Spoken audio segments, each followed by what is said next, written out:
Harry's Wife, Part 102.1, Edit, the Memoir. Hello, I'm H.G. Tudor, continuing to provide you with unrivaled insight into the world of narcissism, enabling you to understand the various behaviours of Harry's wife. We turn to an article by page 6, which tells us Harry's wife, desperate to edit Netflix show, Memoir, after Queen's death. The article by Sarah Nathan tells us, Prince Harry and Harry's wife are making a dramatic U-turn on their upcoming projects in the wake of Queen Elizabeth's death, multiple sources told page 6.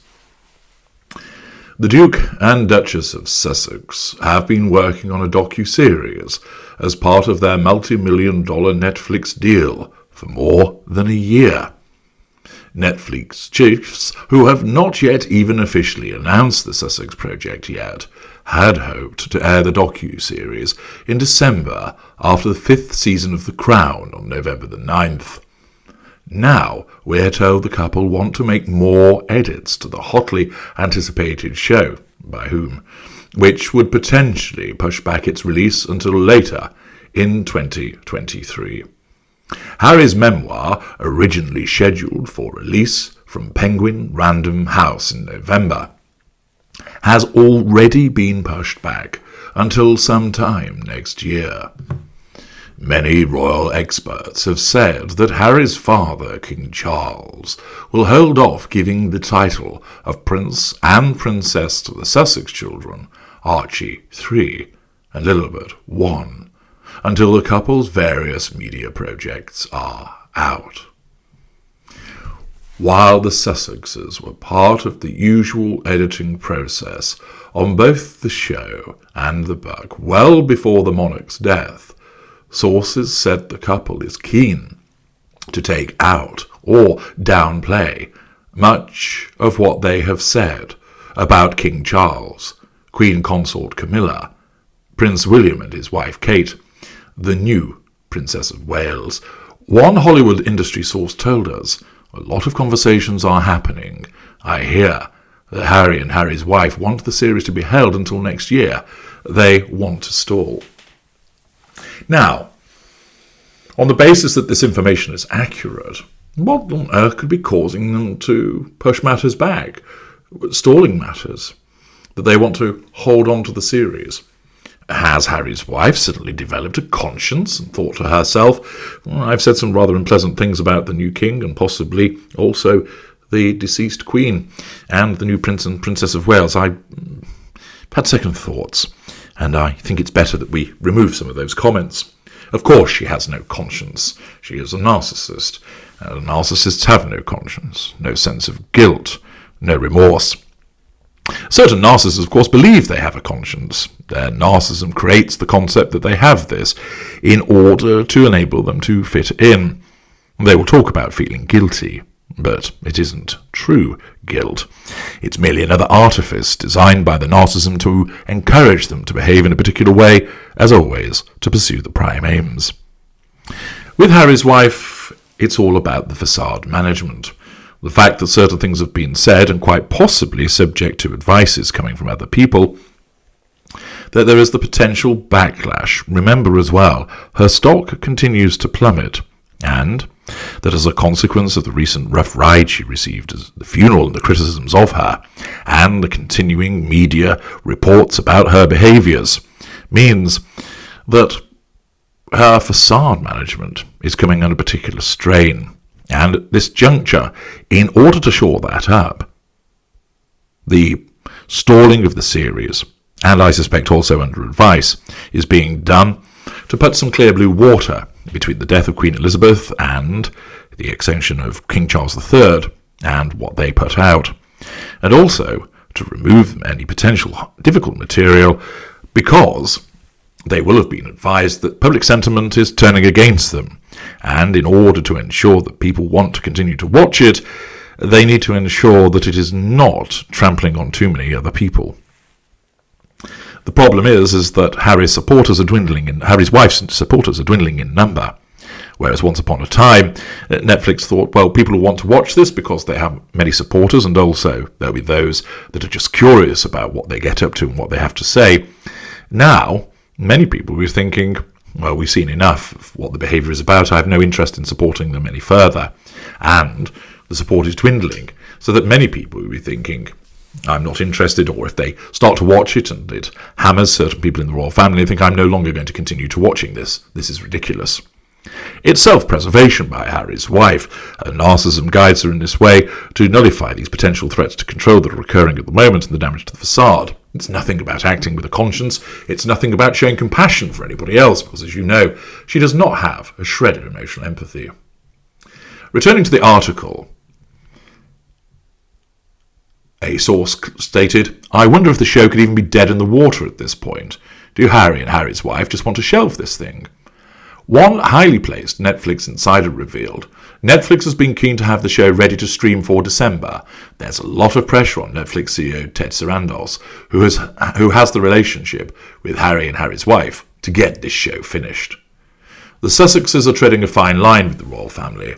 Although they were front and centre of the funeral for the Queen, who died aged 96 on September the 8th, relations with the family are still fraught.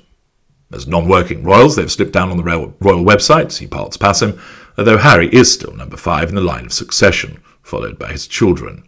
And we previously reported that Harry only discovered his grandmother had died from reading online reports after he landed in Scotland from the United States. By the time he reached the monarch's Scottish estate, Balmoral, William and Charles had already decamped to Charles's private residence for dinner. Harry was then banned from wearing his military uniform at the funeral, having left his senior role when he moved to the United States in March 2020. Representatives for Netflix and the Sussexes were unavailable for comment. Let's go below the line, though, find out what people are thinking with regard to the stalling of this series. And are they wanting to watch it? Is it something that would be of interest and entertaining to people? Flavius Spaghettini writes, this is what ultimately decides the royal fate of Harry's wife and their children. Back it down and lower the temperature for an eventual return to the fold, or turn up the heat, make the divorce final become persona non grata regarding the royal aspects of the realm. It's pretty much a non-brainer. Green Who, with all the money Netflix has invested, doubt they would let them take out much of the lies and exaggerations they have put in. After all, Netflix can't afford this to be dull or more lost money. This could be very interesting to see which side wins. Maybe Netflix will release it early. Safe Harbour responds to that. The more scandalous and backbiting, Netflix will love it. Indeed, of course, Netflix want it to be an intriguing series, but also they're mindful of it not being watched by people for reasons that I've already outlined, and therefore they have something of a tightrope to walk. Riffraff. William saw through her. William suggested Harry might want to slow down, not rush into commitment, and Harry thought William was out of line. Harry stopped talking to William. I think I can guess who aided and abetted the rift between the brothers. Harry has long been unstable and vulnerable. Harry was turned down by at least 2 women. He was actively looking for a suitable woman to marry. Harry's wife began travelling to London to socialise with people who knew Harry. A story as old as time, and one that does not help the way women are viewed in the world. Proud Texan girl, she had him hooked the first night they met. She wore Diana's favourite perfume, had outfits that were exactly like hers too. Sick. He was looking for Mummy, and she fits the bill. No wonder he's miserable. Minchcher. I don't know what it is about this couple, but I want to root against them. In my defence in the beginning, I sure rooted for them, but what a disappointment Harry's wife has become. Mari Turner. Harry and Harry's wife thought they could easily rake in millions with their own little forked monarchy, but now they have learned that it's not that easy, so they need to tap King Charles. Titles for the children would boost their argument that they require security paid for by the UK taxpayers. Alan Ross. Getting a little worried, are they? Realising the public mostly despises them, eh? They're just realising they blew it. I hope the King continues to take a hard line with them. And if they think it's bad now, just wait until the eventual succession of the Duke of Cornwall and Cambridge. He's not Harry's daddy, and so he'll feel even less inclined to put up with him, much as His Majesty the King is less inclined than QE2 to put up with Prince Andrew. He feels betrayed by Harry, and rightly so. Keep in mind, I pray His Majesty the King a long reign, but the day will come, and Harry and Harry's wife know it. Fred, Harry and Harry's wife noticed the hostile reception of the British public during their last visit at the funeral of Queen Elizabeth and were horrified by that because it would damage their purpose of living and destroys their marketing. They are noticing that people in general get tired of their constant complaining about almost everything without even contributing anything positive to the community while living in their $14 million mansion where Harry eternally parasitizes the death of his mother. They're way past their expiration date and are desperately looking for a way how to regain the respect of the public, which is frankly sick and tired of this entitled couple. Midwest Mini. It is in Harry's wife's interest to fabricate as large a feud as possible, generating interest for her tell-all projects. The royal family will not engage at her level. The best she can hope for is screaming into the wind to sell her story for as long as the audience will buy it. Hapless is caught up in her spider web. The Queen Mum made it her life's mission to keep Edward and Wallis in exile so they couldn't damage the royal family further. Camilla and Kate could take on the same role. Well, James 311, more than likely too little too late. The German playwright Bertolt Brecht once said, as you make your bed, you better prepare to sleep in it. And it continues in a similar vein. People seeing through the behaviours, criticising Harry's wife for the way that she has gone on. And the mountain of individuals that know how badly she behaves and are sick and tired of it continues to grow. I'm H.G. Tudor. Thank you for listening.